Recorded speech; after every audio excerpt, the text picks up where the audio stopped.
علیکم ورحمۃ اللہ وبرکاتہ۔ وعلیکم السلام ورحمۃ اللہ وبرکاتہ۔ پیارے حضور، میرا نام صبیحہ جمال ہے۔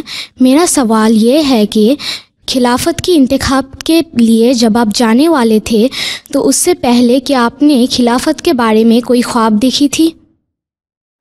نہیں، میں نے کوئی خواب نہیں دیکھی تھی، نہ پہلے نہ بعد۔ سمجھ آئی؟